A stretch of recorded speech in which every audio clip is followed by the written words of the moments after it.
Bem, dando continuidade aqui ao nosso treinamento, nós chegamos ao momento, depois de abrir a conta numa instituição, enviar recursos, de fazer a alocação desse recurso, E aí vem a grande questão.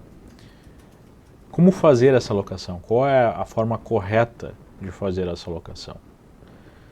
Vamos começar a debater esse tema, que não é um tema simples, mas nós vamos tentar dar aqui a abordagem mais simples possível. Bem, a pergunta que eu recebo com certa frequência é: o que podemos esperar em termos de rentabilidade? E para responder essa pergunta, eu quero fazer aqui uma comparação entre o que tivemos de rentabilidade no Brasil nesses últimos 10 anos, o que tivemos de rentabilidade nos Estados Unidos, quais as diferenças, para nós começarmos a ver o que nós podemos esperar em termos de retorno, obviamente em relação ao risco que nós estamos dispostos a correr. Bem, nos últimos 10 anos, nós tivemos um investimento baseado em 100% da taxa Selic, gerando 185,06% de rentabilidade. Se nós analisarmos esse retorno através de um retorno composto, CAGR é um termo bastante utilizado aqui nos Estados Unidos, para anualizar os retornos. Todo mundo pensa em termos anuais e não mensais, no Brasil ainda se pensa muito em termos mensais. Nós vamos ter um retorno de 11,04% composto ao ano. Só que esse é o retorno bruto. O grande inimigo de qualquer poupador, de qualquer investidor, é a inflação. A inflação é o que corrói o valor da moeda. Nós temos, nesse período, 82,62% de inflação, ou uma inflação composta anualmente de 6,21%. Eu vejo muita gente cometendo o erro de encontrar a rentabilidade real subtraindo simplesmente a taxa Selic ou qualquer outro tipo de rentabilidade da inflação. E essa não é a maneira correta de fazer essa conta. A maneira correta é esta fórmula que vocês podem ver aqui embaixo. Eu faço 1 mais o retorno, nesse caso aqui 1 mais 1,8506, dividido por 1 mais inflação, ou seja, 1 mais 0,8262. E subtraio por 1 para ter a rentabilidade final do período. Então, fazendo a conta aqui junto com vocês, ensinando vocês a fazer essa conta, para quem não sabe, nós temos 1 mais 1,8506 dividido por 1,8262. E aí nós temos então essa rentabilidade real no período de 56,09%, o que dá um retorno anual composto de 4,55%. Então, o retorno anual investindo em algo que gerou 100% da Selic em 10 anos, do início de 2007 até o final de 2016, foi 4,55% ao ano.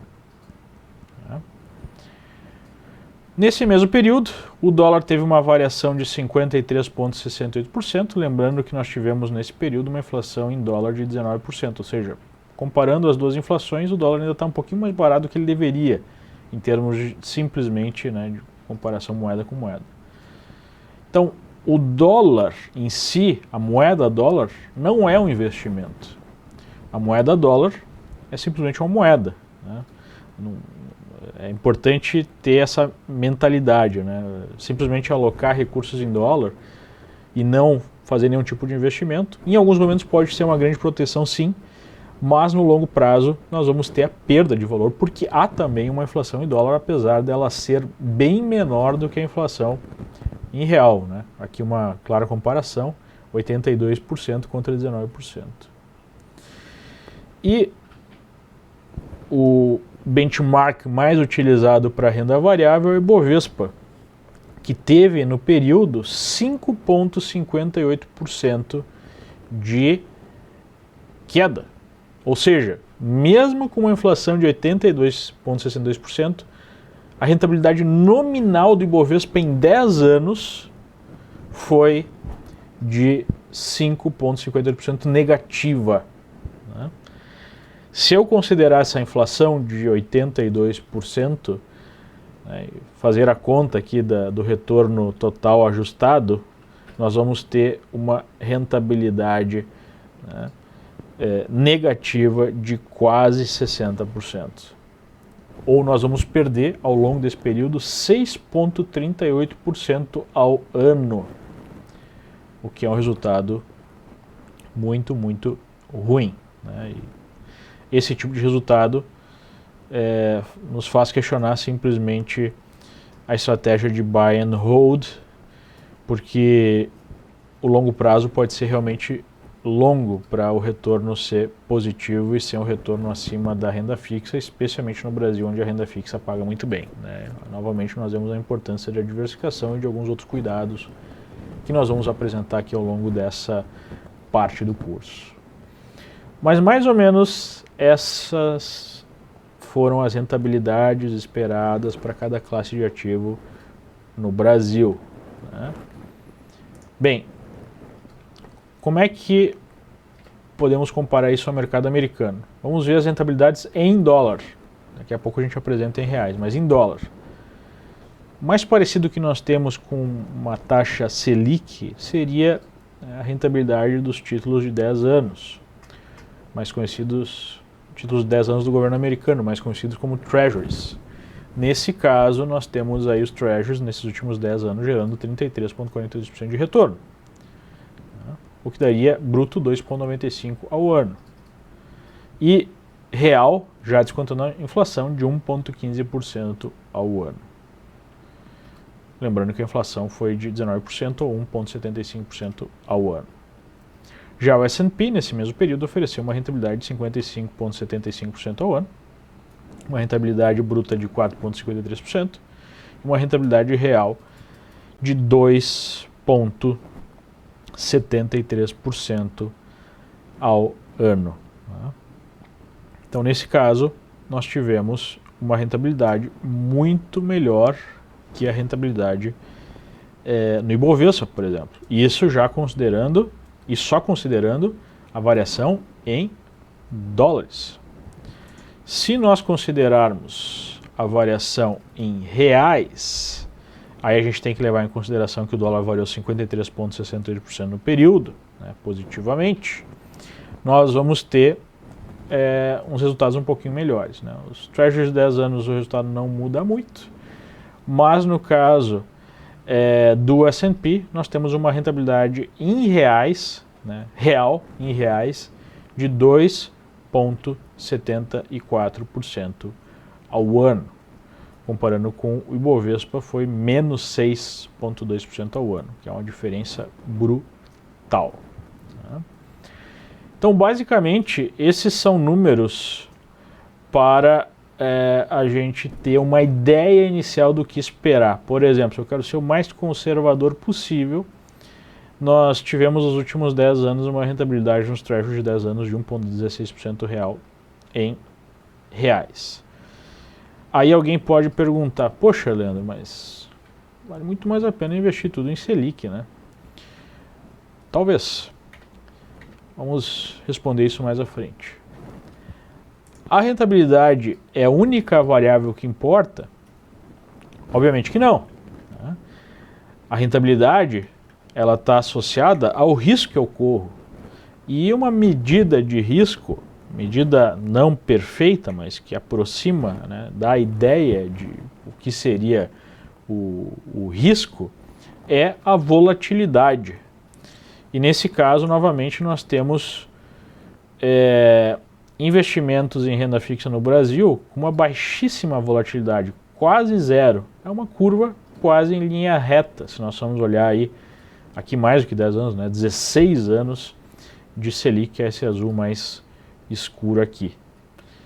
Então, se eu for considerar só a rentabilidade pela volatilidade em termos reais, realmente investir em renda fixa no Brasil é um belo negócio, né? Se nós formos considerar outros tipos de investimentos como nos Estados Unidos, nós vamos ver volatilidades um pouco maiores e retornos menores. Aqui vocês observam em azul quanto seria o investimento nos treasuries de 10 anos, né? 10 mil dólares investidos aí em títulos de 7 a 10 anos, né? 16 mil % de... Aqui eu usei um ETF de títulos de 7 a 10 anos, que é um instrumento bastante utilizado para alocar aqui. Nós vamos ver um balanço final, né, em 10 anos de 16.738 dólares com 5,29 bruto, com uma volatilidade de 6,7% ao ano, uma volatilidade baixa, né? Mas tem anos negativos, coisa que nós não temos com Selic, por exemplo. No caso de investimento em S&P, nós vamos ver uma rentabilidade maior, mas com uma volatilidade quase dobrada, né? Observem aqui o pior ano e o máximo de drawdown é bem substancial. E aqui nós temos a Bolsa Brasileira, né, que em 10 anos ofereceu uma rentabilidade negativa. Isso aqui a gente pegou o EWZ, que é um ETF de Brasil, não é exatamente igual ao Ibovespa. E nós tivemos uma volatilidade gigantesca, mais do que o dobro da volatilidade do mercado americano. E a gente pode observar que quando as variações são positivas, elas são muito positivas. Tipo, em questão de um ano e meio aqui, a gente teve mais de 100% de variação, né? Aqui, ó, 121% num único ano. Então, a gente observa a volatilidade do mercado brasileiro de renda variável. Mas aí vem a pergunta, né? Emprestar para o governo brasileiro é o melhor negócio do mundo? Né? Vale a pena nós emprestarmos aí para o governo brasileiro, observando toda essa rentabilidade? Olha, parece ser realmente um negócio muito bom, só que nós não podemos esquecer de alguns pequenos detalhes, né? Nós temos aí do lado do Brasil alguns vizinhos que nos lembram do que pode acontecer, especialmente quando um país, né, não cuida das suas contas públicas. Observem a capa de um jornal de 2001 na Argentina. A Argentina não pagará a dívida e terá uma terceira moeda. No final da história aqui, quem tinha 100 dólares em títulos argentinos, no final desse processo aqui, né, que ficou conhecido como o Corralito, e depois um claro default, o não pagamento da dívida, acabou com 22 dólares na mão. 100 dólares ficou com 22 dólares na mão. No caso da Venezuela, por exemplo, a situação é muito pior, né? No final de 2015, o peso, o Bolívar, né, era peso venezuelano e virou Bolívar, depois que o Chávez assumiu o poder, tinha perdido 97% do valor, e o que valia 4 dólares, uma nota de 100 bolívares, valia 11 centavos ao final de 2015. Esses números hoje estão piores. Cortando aqui para 2017, início de 2017, com base em 2013, né, abril de 2013, o Bolívar já perdeu 99,92% do valor, e aqui nós temos um valor de menos de 3 centavos, por volta de 2 centavos, né, que valia 4 dólares, hoje vale por volta de 2 centavos. E basicamente quem tinha ativos na Venezuela perdeu 100% do valor investido, se não tirou o dinheiro de lá a tempo. Né? Então isso são lembranças, né, de como governos populistas podem destruir completamente um país, a sua economia, e destruir as reservas dos poupadores, dos investidores. Né? O Brasil passou por esse processo. Nós tivemos aí, aqui vocês têm nesse gráfico maior, a dívida pública nominal, né? O déficit nominal, déficit ano a ano. A gente pode ver que em final aqui de 2014 a gente começa a ver um aumento, né, da dívida, do déficit nominal, ou seja, o quanto o governo tem de prejuízo, tem de saldo negativo em relação ao quanto ele gerou de receita com impostos e outras receitas, e isso simplesmente explodiu entre 2014 e 2015 com uma política populista, né, que gerou inflação, a gente viu uma inflação mais alta, gerou desemprego gigantesco e gerou isso aqui que a gente vê do lado direito, o maior protesto da história do país e toda a instabilidade política, né, que ainda é sentida aí nas esferas mais altas do governo. Então, quando a gente empresta para um país como o Brasil, a gente sabe, né, que o resultado pode ser muito bom, mas o risco às vezes é maior do que nós imaginemos. O Brasil conseguiu, né, reverter esse quadro, conseguiu fazer o impeachment, começou um processo de normalização, digamos assim, né, das contas públicas, enfim, da economia, diminuiu aí um caminho que mirava na Venezuela, na Argentina, né, anteriormente, e poderia muito bem ter acabado de outra forma essa história. E ainda não chegamos ao fim dela, né? Ainda há muito a fazer para resolver todo o problema criado. Né? Nós vamos ver algumas informações sobre isso agora. Nós temos aí, observem, basicamente uns 90 anos aqui de história. Observem, a maior depressão econômica da história global moderna foi a Grande Depressão, né, que foi iniciada através do crash de 29 da Bolsa de Nova York. Observe, nós tivemos 2 anos de crise com a retomada do crescimento em seguida. Isso aqui é Brasil, isso aqui não é Estados Unidos. Depois, durante a Segunda Guerra, nós tivemos uma crise e uma depressão significativa. Nós tivemos, no início da década de 80, o choque do petróleo, né, descontrole completo das contas públicas. Início da década de 90, né, com o fisco do Collor, a hiperinflação cavalar, né, e aí tivemos alguns anos bem ruins, mas nós nunca tivemos 2 anos seguidos, ou já 3 anos, né, há uma projeção aqui para 2017, esses 2 números aqui se confirmaram, há uma projeção para 2017, de possivelmente aqui um 0-0 ou uma pequena alta, mas são 2 anos seguidos de PIB fortemente negativo, mais de 3,5% negativo, né, nos 2 anos, que não tem paralelo na história moderna do Brasil. E o grande problema que nós temos não é simplesmente uma dívida grande, né? Hoje o Brasil tem, aí dependendo de como é feita a conta, de 50% a 70% de dívida em relação ao PIB. O Japão tem 300%, os Estados Unidos ultrapassaram 100%. O problema é o perfil dessa dívida. Mais de 40% do orçamento anual é utilizado para pagar juros e pagar amortizações de dívida.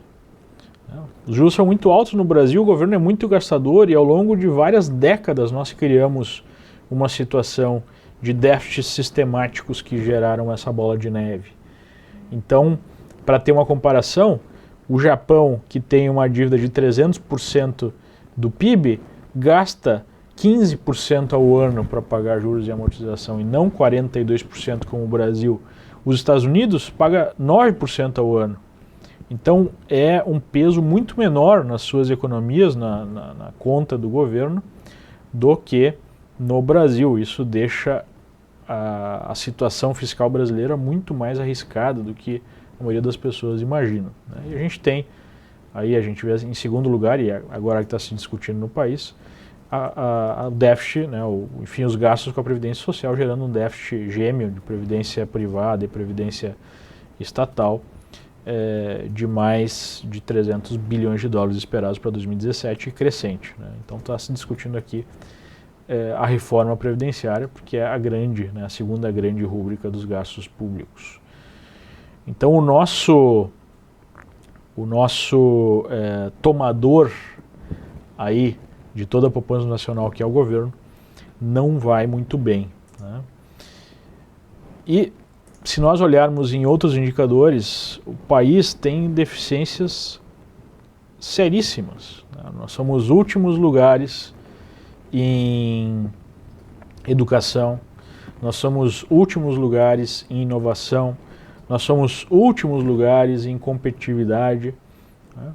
A eficiência de um trabalhador brasileiro é 1/4 do trabalhador americano.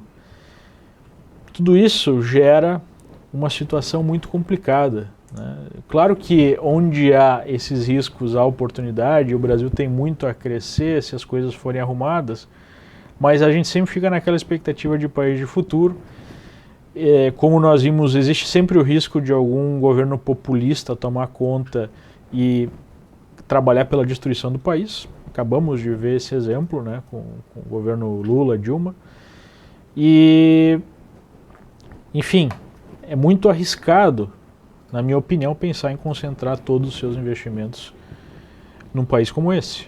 Você precisa diversificar os seus investimentos para ter aí uma cura de capital menos volátil, né, mais tranquila e, em casos mais graves, ter alguma reserva de valor, como eu contei no início desse curso, né, os exemplos dos venezuelanos. Quem conseguiu, quem tinha, né, uma parte das suas reservas fora da Venezuela, conseguiu recuperar, conseguiu pelo menos recomeçar a sua vida.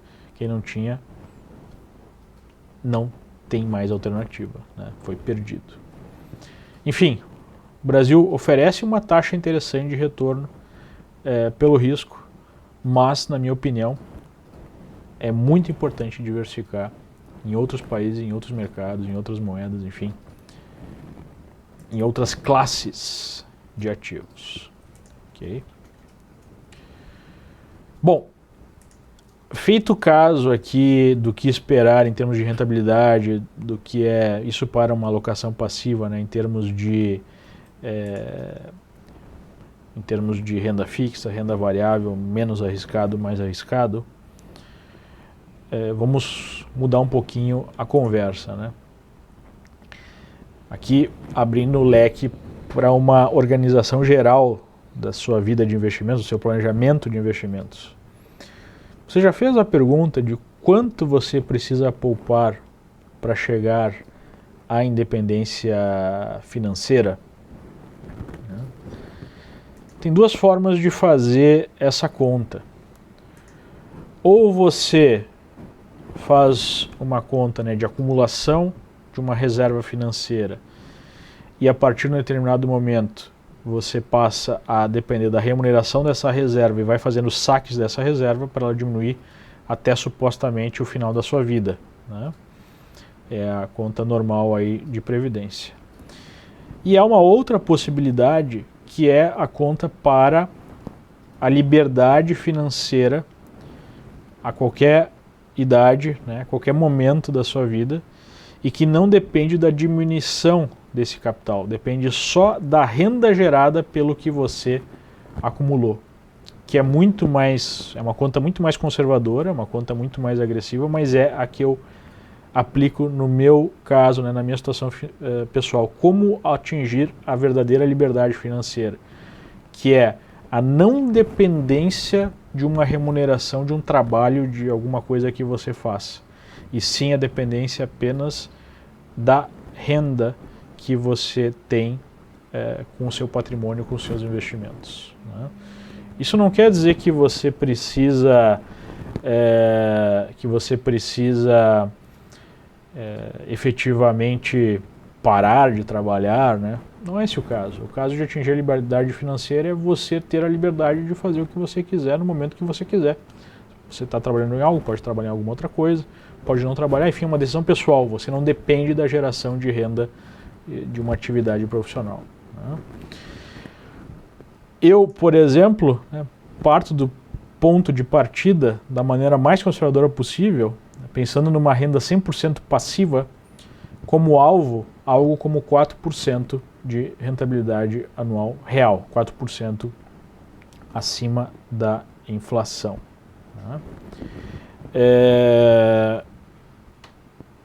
Para você saber quanto você precisa acumular para ter esse objetivo e viver com isso, né, você precisa saber quanto é o seu gasto anual planejado. E você vai dividir esse gasto anual pelos 4%. Por exemplo, se você tem um gasto por ano de 100 mil reais ou 100 mil dólares, né? Aqui no caso do exemplo é 100 mil reais, você precisa ter acumulado 2 milhões e meio de reais para, com uma taxa real, receber 100 mil reais ano, né? Lembrando que sempre tem inflação que a gente precisa vencer além da taxa real. Então, esta seria a conta para uma rentabilidade real de 100 mil ao ano. Precisaria guardar, né, precisaria ter investido, precisaria ter alocado 2 milhões e meio de reais nesse momento. Se essa for a minha reserva, se essa for a minha taxa de retorno, e se esse for o meu gasto anual, eu atingi a liberdade financeira com esse montante. Ok? Quem ainda não fez essa conta, é sempre interessante fazer.